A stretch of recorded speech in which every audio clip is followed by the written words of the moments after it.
এবার ওপর থেকে ঘি আর গরম মশলা দিয়ে নামিয়ে নেব।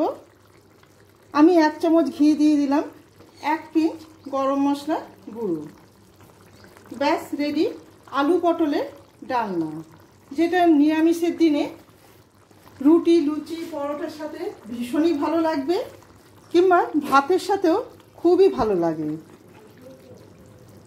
তার রেসিপিটা আমি কি করে নেব দেখে নেওয়া যায়। নমস্কার বন্ধুরা, মায়ের মামুনির রান্নাঘরে সবাইকে স্বাগত। আজকে করে নেব আমাদের চেনা পরিচিত রান্না আলু পটলের ডালনা। আলু পটলের ডালনা আপনারা সকলেই করেন, কিন্তু আমি যে কিভাবে করে নিচ্ছি সেটাই আপনাদের কাছে তুলে ধরব। আমি একটা পটলকে 4 ভাগ করে নিয়েছি খোসা ছাড়িয়ে, আর 8টা পটলের একটা পটলকে খোসা ছাড়িয়ে 2 ভাগ করে নিয়েছি। গ্যাসে কড়া বসিয়ে গ্যাসটাকে অন করে দিয়ে কড়াতে সাদা তেল দিয়ে দিলাম। আমি রান্নাটা সাদা তেলে করে নেব, চাইলে আপনারা সর্ষের তেল দিয়েও করে নিতে পারেন।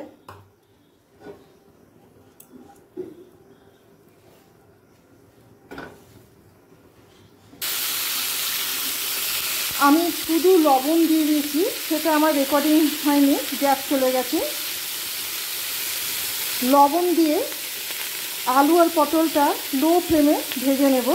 আমি হলুদের ব্যবহার এখন করলাম না, কেননা পটলেতে হলুদ দিলে কি একটু কালচে ভাব চলে আসে, তাই জন্য আমি লবণ দিয়েই লো ফ্লেমে ভাজতে ভাজতে সেদ্ধটা করে নেব। মাঝখানে এসে আমি 2 বার ওপর নিচ করে দিয়ে গেছি। দেখুন সুন্দরভাবে সেদ্ধ হয়ে গেছে। এরপর অন্য পাত্রে তুলে নেব।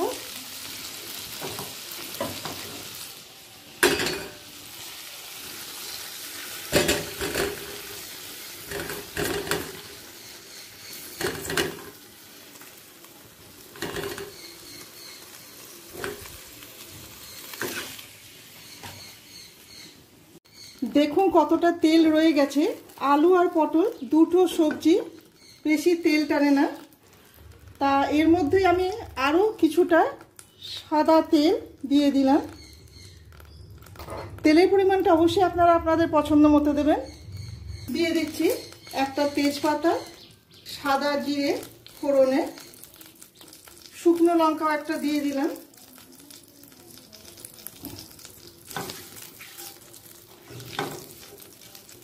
গ্যাসের ফ্লেমটাকে আমি লোয়ে করে দিচ্ছি একবারে। দিয়ে দেব আদা বাটা,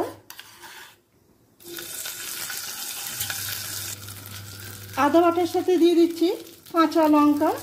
ঝালের পরিমাণটা আপনারা আপনাদের পছন্দ মতো দেবেন।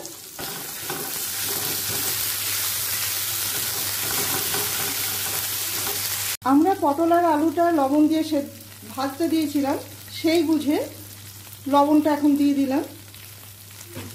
দিয়ে দেব 1/2 চামচ হলুদ, 1/2 চামচ জিরে গুঁড়ো, খুব সামান্য আমি গোলমরিচের গুঁড়ো দিচ্ছি, প্রায় 4 ভাগের 1 ভাগ। তরকারিতে সুন্দর একটা কালার আনার জন্য দিয়ে দিচ্ছি 4 চামচের 3 ভাগের 1 ভাগ কাশ্মীরি লাল লঙ্কার গুঁড়ো।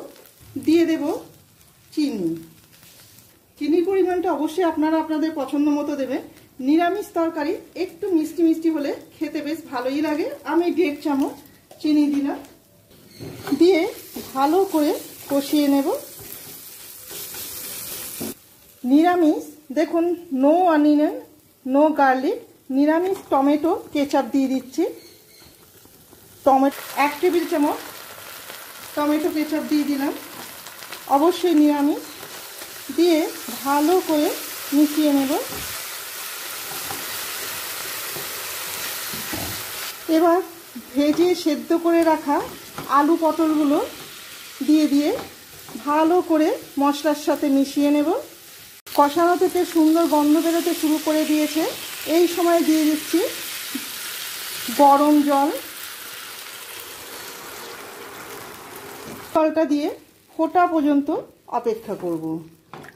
হাই ফ্লেমে 1 মিনিট, লো ফ্লেমে 4 মিনিট ফুটিয়ে নেওয়ার পর থকথকে ভাব করার জন্য আমাদের একটা আলুকে ঠিক এইভাবে একটু কড়ার গায়েতে ম্যাশ করে নিতে হবে, তাতে কি অনেকটা থকথকে হয়ে যায়।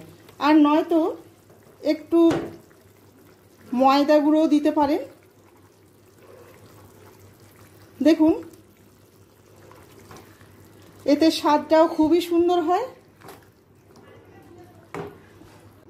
আলু পটলের তরকারির রেসিপিটা আপনাদের কেমন লাগলো অবশ্যই কমেন্ট করে জানাবেন। ভালো লেগে থাকলে একটা লাইক, শেয়ার আর সাবস্ক্রাইব করে রাখার অনুরোধ রইল। আমার চ্যানেলটিকে যারা সাবস্ক্রাইব করেছেন তাদের অসংখ্য ধন্যবাদ। আবার নতুন কোনো রেসিপি নিয়ে আপনাদের কাছে ফিরে আসব। সবাই ভালো থাকবেন, ধন্যবাদ।